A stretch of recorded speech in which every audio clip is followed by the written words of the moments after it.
தேவனுக்கு மகிமை உண்டாதாக. அன்பு நண்பர் அனைவருக்கும் ஹெர்போக்கர் ஒருத்தன் மருத்துவர். நிறைய பேர் பார்த்தீங்கன்னா, இப்போ நோய்வாய்ப்பட்ட இந்த உலக காலகட்டத்தில், அதாவது நோயற்ற வாழ்வே குறைவற்ற செல்வம். எல்லாருமே நோய் இல்லாமல் வாழணும்னு ஆசைப்படுவோம். ஆனால் எல்லா ஆஸ்பத்திரியிலும், அதாவது ஹாஸ்பிட்டலில், அது எந்த மருத்துவமாக இருந்தாலும் சரி தான், அங்கே எப்போவுமே பார்த்தீங்கன்னா ஒரு 10 பேர் 20 மேல் கூட்டம் இருந்துக்கிட்டே இருக்கும். டீ கடையில், ஹோட்டலில் கூட்டங்கள் எப்படி இருக்கோ, இதே போல் மருத்துவமனையிலும் கூட்டங்கள் அதிகமாக இருந்துகிட்ருக்கு. அப்படின்னா என்ன காரணம்? எல்லாருக்கும் வேதிகள், நோய்கள், குறைபாடுகள் இருந்துக்கிட்டே இருக்குது அப்படிங்கிறது தானே உண்மை. குறைபாடு இல்லாமல் வாழணும், அதிக நாட்கள் வாழணும், மருத்துவ செலவுகள் ரொம்ப கம்மியாகணும். கோடி கோடியாக பணங்கள் இருந்தாலும் நம்ம மருத்துவமனைக்கு சென்றுட்டு வர்றோம் அப்படின்னாலே மனவேதனை நமக்கு கூட இருந்துக்கிட்டே இருக்கும். எல்லாமே சாப்பிட முடியும் அவருக்கு, ஆனால் பணம் இருக்காது. ஒருத்தருக்கு கோடி கோடியாக பணம் இருக்கும், ஆனால் எல்லாமே சாப்பிட முடியாது.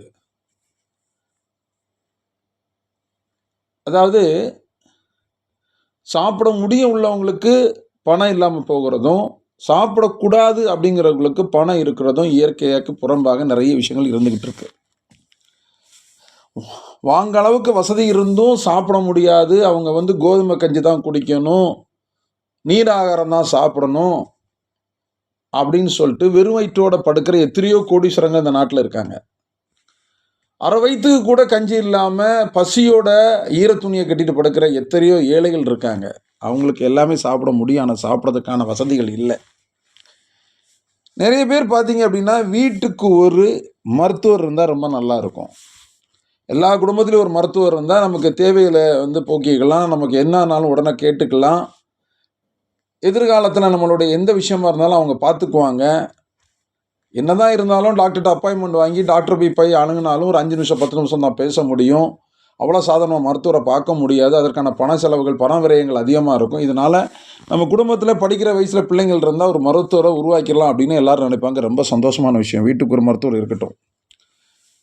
வீட்டுக்கு ஒரு மருத்துவரை கொண்டு வர்றதுக்கு முன்னால் வீட்டுக்கு தேவையான மருத்துவ குணம் கொண்ட செடிகளையும் கொடிகளையும் மரங்களையும் கொண்டு வாங்க. முதல்ல வீட்டுக்கு முன்னால் மரங்களை வாங்கி அப்புறம் மருத்துவரை கொண்டு வரலாம். ஏன் அப்படின்னு கேட்டிங்கன்னா, முதல்ல கடவுள் இந்த உலக மக்களை படைக்கிறதுக்கு முன்னால் மூலிகையும் செடிகளையும் கொடிகளையும் மருத்துவ குணம் கொண்ட எல்லாத்தையும் படைச்சிட்டு கடைசியாக தாங்க மனிதரை படைச்சார். அப்போ எதனால் முதல்ல முன்கூட்டி அதெல்லாம் படைச்சார் அப்படின்னா, எதிர்காலத்தில் நம்ம படைக்க போறப்பட்ட அந்த உயிரினங்களுக்கு தேவையான மருத்துவ வசதிகள் இருக்கணும், வைத்தியத்துக்கான எல்லா விஷயங்களும் இருக்கணும். அதை நம்மளுடைய கடவுள் சிறந்த மருத்துவர் அப்படிங்கிறத காட்டுறதுக்காகவே அவர் முதல்ல அந்த செடிகளை எல்லாம் படைச்சிட்டார். கண்டிப்பாக எல்லாரும் அவங்கவுங்க வீட்டுக்கு முன்னால் ஒரு வேப்ப மரம் வைங்க. வைக்கும்போது செடியாக தானே வைக்க முடியும். வேப்ப மரம் வைங்க. நிறைய விஷயங்கள் அந்த மரத்தில் இருக்குது, மூலிகை குணம் கொண்டது. ஒரு கருவேப்பிலை செடி வைங்க, அது வளர்ந்து மரமாகும். கருவேப்பிலையும் மரம் மாதிரி வளரும். சரிங்களா? துளசியில் அது எந்த துளசியாக இருந்தாலும் சரி தான், வெண் துளசியாக இருந்தால் தான், கருந்துளசியாக இருந்தாலும் சரி தான், நீங்கள் ஒரு துளசி செடியை வைங்க. ஒரு வேப்ப மரம் வைக்க சொல்லிட்டோம், ஒரு துளசி வைக்க சொல்லிட்டோம், ஒரு கருவேப்பிலை வைக்க சொல்லிட்டோம், ஒரு பப்பாளி மரம் வைங்க. உங்களுக்கு ரொம்ப பிரயோஜனமாக இருக்கும். ஒரு கொய்யாவும் வைங்க. சரிங்களா?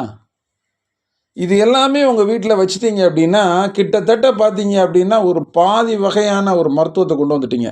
நிறைய சொல்லலாம். எளிமையாக வளரப்பட்ட வெத்தலை செடி வைக்கலாம். சரிங்களா? உங்களுக்கு நிறைய சொல்லிக்கிட்டே இருக்கலாம்னு வச்சுங்க. இருந்தாலும் நீங்கள் உங்கள் வீட்டு முத்தத்தில் வைக்க வேண்டிய இந்த துளசிகள், பப்பாளி, கருவேப்பிலை, வேப்ப மரம், கண்டிப்பாக இடம் இருந்தால் தென்னை மரம் வச்சுருங்க. சரிங்களா? தென்னை. அப்புறம் பார்த்தீங்க அப்படின்னா, ஒதுக்குப்புறமாக அந்த கழிவு நீர்கள்லாம் போகிற இடத்துல பார்த்தீங்க அப்படின்னா, எல்லா இடத்துலையும் நிறைய இடத்துல பார்த்தீங்கன்னா வாழை மரம் வச்சுருப்பாங்க. ஏகப்பட்ட குணங்கள் இருக்குங்க. வாழை இலை நம்ம சாப்பிட்றதுல இருந்து, வாழைப்பூவில் இருந்து, வாழைப்பழத்தில் இருந்து, அந்த வாழை கீழே விழும்போது அதில் உள்ளே இருக்க வாழைத்தண்டு வரைக்கும் தென்னை மரத்தில் எப்படி எல்லாமே மருத்துவ குணம் இருக்கோ அது மாதிரி வாழையில் எல்லாமே மருத்துவ குணம் இருக்குது. வேப்ப மரத்தில் வேப்பங்கொட்டை, வேப்பம் பூவு, வேப்பம் பழம், வேப்ப தெளுந்தில் மருத்துவ குணம் இருக்குது. துளசியில் மருத்துவ குணம் இருக்குது. பப்பாளி இலை, பப்பாளி பழம், பப்பாளி வித்து எல்லாமே மருத்துவ குணங்க தான். கிட்டத்தட்ட ஒரு சொந்தமாக ஒரு ஹாஸ்பிட்டல் நம்மளால் கட்ட முடியாது, மருத்துவமனை கட்ட முடியாது, கிளினிக் வைக்க முடியாது, அதுக்கு டாக்டர் வேணும், மருத்துவர் இல்லாமல் எதுவும் செய்ய முடியாது. ஆனால் கண்டிப்பாக மரஞ்செடி வைக்கிறதுக்கு உங்களுக்கு ஏறுமே தேவையில்லை, நீங்கள் கண்டிப்பாக வைக்கலாம். அதிக மருத்துவ குணம் கொண்ட இந்த செடிகளை வைக்கும்போது அந்த மருத்துவத்தை எப்படி நீங்கள் பயன்படுத்தலாம், அந்த மூலிகை எப்படி பயன்படுத்தலாம்னு நம்ம சொல்லி கொடுத்துறோம் இல்லையா?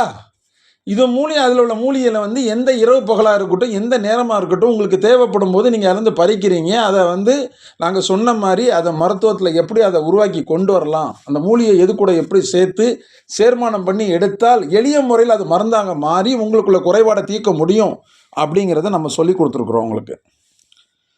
நீங்கள் மட்டும் செய்யக்கூடாதுங்க, இடம் இருக்கப்பட்டவங்க. நான் சொல்கிறது வந்து கிராமங்கள்லையும் டவுன்கள்லையும் இடம் இருக்கவங்களுக்கு சொல்லிக்கிட்டு இருக்கோம். இடம் இல்லாதவங்க தன்னுடைய மொட்டை மாடியில் இதை பயன்படுத்துங்க. செடி கொடியாக வைக்கலாம், தொங்கு மர தோட்டம் மாதிரி போடலாம். ஏதோ ஒரு விஷயத்தில் வந்து வேணும் அப்படின்னா சக்கை வேரில் காய்க்கும் அப்படிங்கிற மாதிரி உங்களுக்கு இதெல்லாம் வேணும் அப்படின்னா கண்டிப்பாக நீங்கள் ஏதோ ஒரு இடத்துல வைக்க முடியும்.